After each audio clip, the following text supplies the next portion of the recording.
से बाहेर येताना बघायला मिळत आहे। कॅश बॉम्ब म्हणून विरोधक त्याला खरं तर सांगताना बघायला मिळतात। भरत गोगावले यांचा देखील एक असाच व्हिडिओ आमच्याकडे आहे। चित्रलेखा पाटील ज्या शेकापच्या आहेत त्यांनी सांगितलेला आहे आणि तसा व्हिडिओ देखील त्यांनी दाखवण्याचा प्रयत्न केला।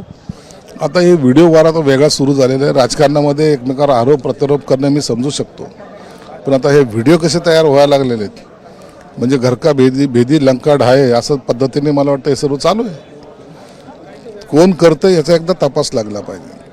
हे सायबर क्राईमकडेची तक्रार झाली पाहिजे आणि हे करणारे एखाद्याच्या आयुष्याशी कसं खेळतात या ज्याच्यातून मी सुद्धा गेलेलो आहे, म्हणून हे बरोबर नाही आहे।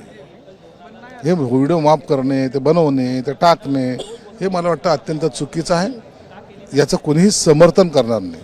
व्हिडिओ तुमचे आले त्याच्यानंतर आपण बघतोय की महेंद्र जींचे आले आणि आता भरत गोगावलेंचं देखील आपण बघायला मिळतं। शिवसेनेच्याच मंत्र्यांचे का असे येतात? आता का आले तर त्याचं काही कारण नाही ना। कोण करतं काय करतं आता हे यांना जे रिकामे आहेत ना, ज्यांना काही उद्योग नाहीत ना, ते लोक असे काम करतात आणि म्हणून त्याच्यावर आपण जास्त फोकस करणं, त्याच्यावर लक्ष देणं, आम्ही तसं लक्ष देणं सोडलेलं आहे। तुम्ही काय काम चुकीचं करत असेल त्याच्यावर तुम्ही करा ना, भांडा ना, समोर आणा ना, परंतु बोगस एखादा आरोप करणं, दिवसभर टी व्हीवर राहणं, आपला काहीतरी TRP वाढतो अशा भावनेतून ते जे करतायत ना, एक दिवस त्यांना पश्चाताप होईल ज्या दिवशी त्यांचा व्हिडिओ निघेल।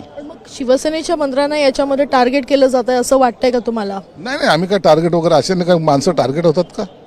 जनतेला माहिती आहे आम्ही कसे आहोत, जनतेमध्ये राहणारे लोक आहोत आम्ही। असे काय तर यांच्यासारखे घरी बसून राजकारण करणारे लोक नाहीत। सामाजिक न्यायाचा निधी लाडक्या बहिणीसाठी वळवला असल्यामुळे नाराजी असल्याचं कळतंय, काय नेमकं आहे?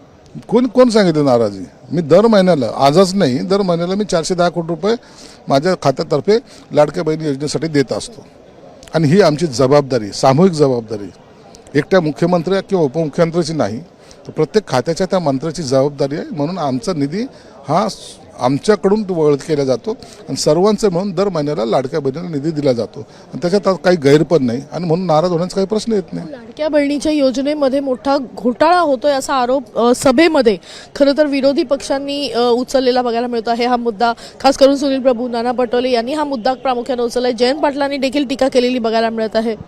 घोटाळा नाही, ज्या काही महिला भगिनींनी चुकीचं रजिस्ट्रेशन केलं होतं तो त्यांचे आता काही लोकांनी वापस घेतले। जवळपास 8-8.5 लाख असे निघलेत की ज्यांनी त्यांच्या ह्या योजनेचा फायदा घ्यायला नको त्यांनी घेतला आणि ते विड्रॉ झालेले आहेत। दुसरा प्रश्न असा आहे की हे जे पैसे आहेत हे जाऊन कुणाच्या हस्ते देत नाहीत, हे डायरेक्ट त्यांच्या अकाउंटमध्ये जातात, म्हणून एकही रुपयाचा घोटाळा होण्याची शक्यता तिथं कधीच नाही।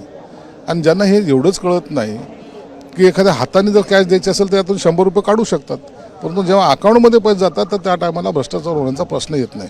2100 रुपये देण्याचं आश्वासन उपमुख्यमंत्री एकनाथ शिंदे यांनी देखील विधानसभेमध्ये दिलं आहे की योग्य वेळ आल्यावर महिलांसाठी 2100 रुपये देखील आम्ही देऊ। निश्चित आमची परिस्थिती फायनान्शियल चांगली होऊ दे, आम्ही देऊ जरूर। आपण बघतोय की लाडकी बहीण योजना एक आर्थिक स्थिती उत्तम झाल्यानंतर 2100 रुपये देखील देणार असल्याचं या ठिकाणी संजय शिरसाट यांनी स्पष्ट केलेलं बघायला मिळत आहे। कॅमेरा पर्सन राकेश सवैरी काणेकर, साम टीव्ही न्यूज, नागपूर। देश विदेशातील प्रत्येक घडामोडींचे लाईव्ह अपडेट मिळवण्यासाठी आता साम टीव्हीच्या सर्व सोशल मीडिया प्लॅटफॉर्मला लाईक, फॉलो आणि सबस्क्राईब करा। तसंच सर्व नोटिफिकेशनसाठी बेल आयकॉन प्रेस करायला विसरू नका।